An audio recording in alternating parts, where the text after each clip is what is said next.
College football news this offseason, keeping us extra busy, but especially on the campus of the University of Michigan. We got Justin Rowe on the line from Stadium in Maine, a podcast. Justin, appreciate you always stopping by here for some analysis, and I want to get your take on Jim Harbaugh's contract extension or new contract, however you want to phrase it.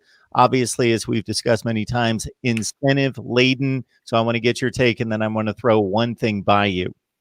Yeah, and you know what? Are you sure that we can't talk about the basketball team, because there are a lot more positives coming out of Ann Arbor for the basketball team right now? But I guess we can stick with Jim Harbaugh for now.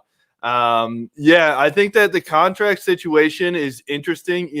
I think that the administration got a lot of flack for the timeline and how long it took and all those things, which I think is deserved because there was no transparency. You and I came on here week after week and still didn't know anything. But now that it's all set and done and they're looking at the coordinators and different assistants, the contract is actually really in favor of Michigan. So I think Ward Manuel and the administration does deserve some praise with how they did it. It really is not like any other contract in the country, and this is really how I see most coaching contracts should be. It should be very incentive-based, a lower base pay, and then if you do well, you do get paid out, and that's what it is, and the big things are the incentives for, Big Ten title and college football playoff, national championship, etc.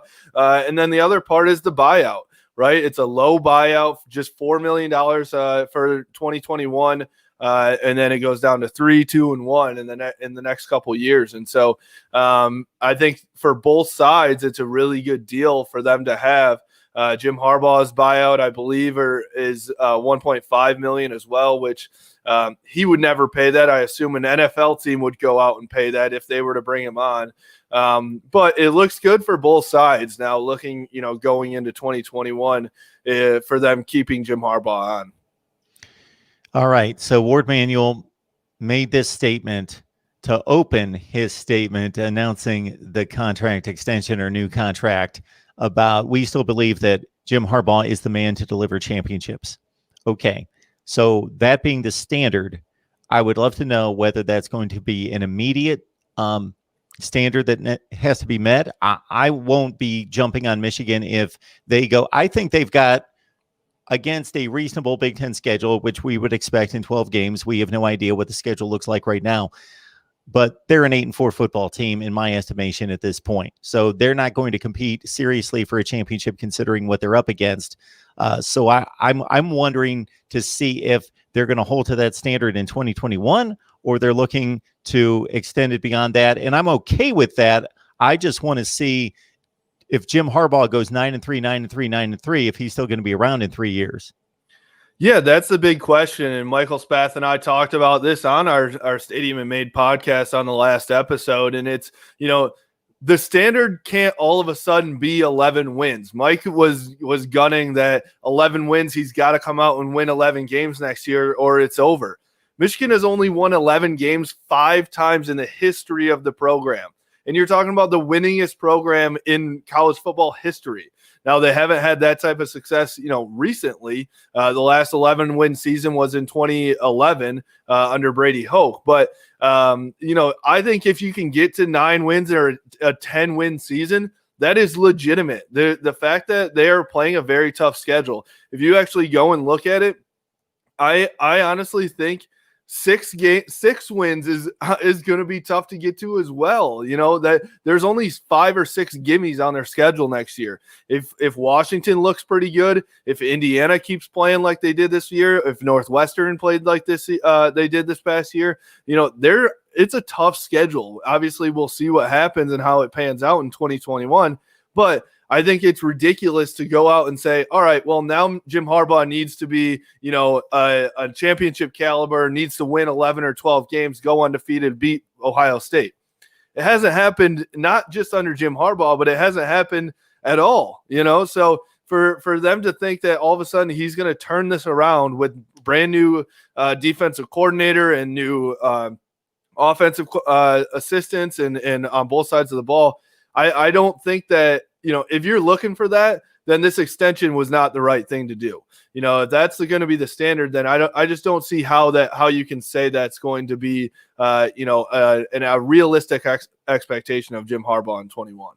Speaking of defensive coordinator, of course, they go the Harbaugh route in terms of a coaching staff. Mike Macdonald comes in from the Baltimore Ravens. Is that an impressive hire to you? To me, it's not. And I think Mike Macdonald has a lot of potential. I think that, he probably comes with a really good reference from Jim's brother, John, at the Ravens. So I'm sure it's not some guy that they don't think can work out. But for me, I was looking at it in this perspective. If Jim Harbaugh does have to turn it around very quickly in 2021, which he does, I think 8-4 might be a fireable offense because it's not any better than he has been, and people are not upset or, they're not happy with that. But in order for Jim to turn things around, I would have thought that it would be a Derek Mason or Will Muschamp who have the experience and know how to do it. Mike Macdonald, to me, seems like a potential guy. He could help build up something over 4 or 5 years here and really become, blossom into something.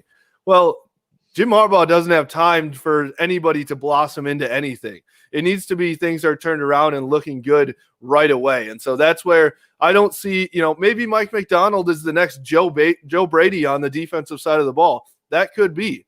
But is he going to be Joe Brady in 2021? I don't know if I see that with him not ever calling plays before and only being a position coach. Justin Rowe joins us on a regular basis with great analysis on Michigan football. Check him out on Twitter. It's on the banner right there, and Stadium in Maine podcast. You and others are gathering bits of information online to get some leads on what the coaching staff may look like going forward with some very recognizable names. Yeah, so the one that's on the offensive side of the ball, which, Michigan fans have loved this man since he was here playing for Michigan, and that's Mike Hart, who has really done a really great job at Indiana in their running back room and beyond, working with another former Michigan alum, Nick Sheridan, as their offensive coordinator. So I think that would be an improvement from Jay Harbaugh. If Mike Hart were able to come in, it's another Michigan man, which everybody loves, that word and that phrase. But I think that it's just he's one of those guys that can come in. He's done it before. He knows what success looks like at Michigan. He knows how to treat the Michigan State and the Ohio State games. So I think that would be a big help. And then on the defensive side of the ball, I don't know how much validity there is to this, but Charles Woodson is on Twitter saying that Michigan needs to give Marcus Ray a call, who was a safety for Michigan back in the day as well. So, bringing in former Wolverines, some may say, Michigan needs to get away from that. They need to bring in new culture. But these guys come from when Michigan did have a winning culture in Ann Arbor, and they were dominant when those guys were on campus here.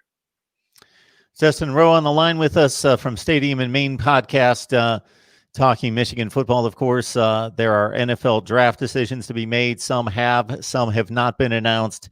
Of course, the transfer portal always in the mix, and recruiting as well, as Michigan rounds out its 2021 class in about 3 weeks. Anything on the NFL draft front in regards to who is announced and who has yet to announce? Well, Aiden Hutchinson is coming back, which is a huge play for Michigan. That really helps out their defensive line. Just the other day, Brad Hawkins, actually, the safety, has announced that he will be coming back for a 5th year. To be honest, nothing against Brad Hawkins. I don't think he was going to go to the NFL draft, but it does help Michigan in the secondary to have a senior leader come back and be a focal point there with Daxton Hill, the 5-star as well. So with Michigan going there, Mike Zordich is now going to be gone. He was the corners coach, so Michigan will be bringing in a new cornerbacks coach as well as safeties coach. So having a guy that's there that has been there is a really big piece to it. I don't know if we'll see anybody else try and leave for the NFL or even in the transfer portal. It's been pretty quiet in terms of the transfer portal for Michigan, which is surprising. They haven't looked. They need to look in terms of a defensive lineman, but we haven't really heard much on that as well. So it'll be interesting to see what happens with Michigan in the portal. I think their defense and their offense really on both sides of the ball are looking like it's going to be a lot of returners coming back next year. Justin Rose Stadium and Maine podcast. Join him there. You see his Twitter handle there as well, talking Michigan football with us on a regular basis. Justin, we appreciate you stopping by. And if you hadn't noticed, my mistake, we are live right now. All right. This video will post. I want to let people know that in like 3 minutes, keep it right here. I'll have our Ohio State live show coming your way from 2 to 3. I know, boo. But Ohio State Buckeyes live for you Michigan fans who want to check that out as well. We always have tons of Michigan fans, actually watching us. So we will be on here in just a few minutes. But Justin, we always appreciate the insight. Yeah, absolutely. And I know that there are a lot of Wolverine fans out there that are looking at the report that Ryan Day might be being looked at by some NFL teams. So that's a little prelude to, I'm sure, what you're about to talk about. That's it. All right, Justin, we'll see you.